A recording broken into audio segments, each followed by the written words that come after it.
Imaginez, vous avez 11 ans, dans vos mains, quelques billets que vous avez économisés sou après sou. Que feriez-vous avec cet argent? Acheter des bonbons? Un jouet? Eh bien, un jeune garçon de 11 ans, en 1942, a pris une décision qui allait changer sa vie et le monde de la finance. Ce garçon, c'était Warren Buffett, aujourd'hui l'un des hommes les plus riches et respectés de la planète. Et dans cette vidéo, nous allons plonger dans son histoire, découvrir les leçons qu'il a apprises et voir comment vous pouvez appliquer ces mêmes principes à votre propre vie financière. Buffett a 11 ans. Il achète pour 14,75 $ de titres les fameuses actions City Service Preferred. Pour lui, à ce moment-là, la bourse est un grand jeu. Les cours montent, descendent, il note, il trace des courbes. Mais il n'a pas encore compris ce qu'il fait réellement. Et nous commençons tous avec de fausses idées sur l'argent. Et vous, si vous repensez à votre premier rapport avec l'argent, c'était quoi? Une tirelire? Les cartes Pokémon? Laissez-moi deviner. Ce n'était pas un portefeuille d'actions. Pendant presque 8 ans, Buffett croit que la clé est de prédire le marché. Il lit des centaines de pages sur l'analyse technique, sur les graphiques, les courbes, les moyennes mobiles. Mais il se trompe, et il le sait. Pourtant, cette erreur était utile.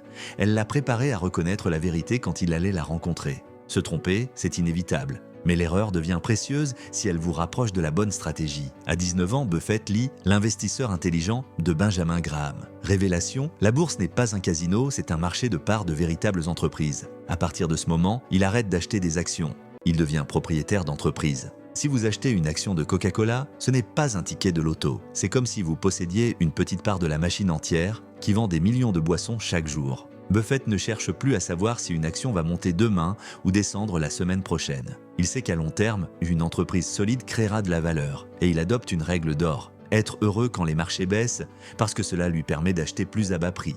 Les soldes, ce n'est pas que dans les magasins, les soldes existent aussi à la bourse.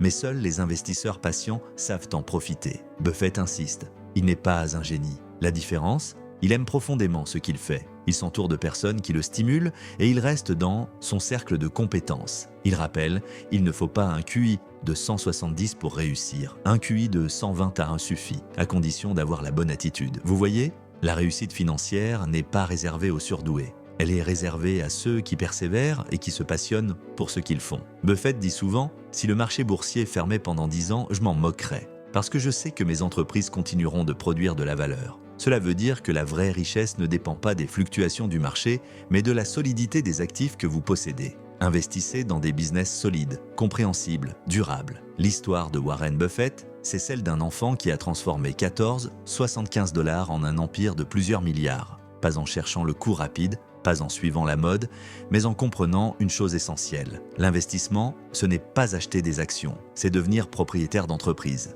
Et si vous appliquez cette philosophie, peut-être que dans quelques décennies, vous raconterez à votre tour l'histoire de votre premier investissement.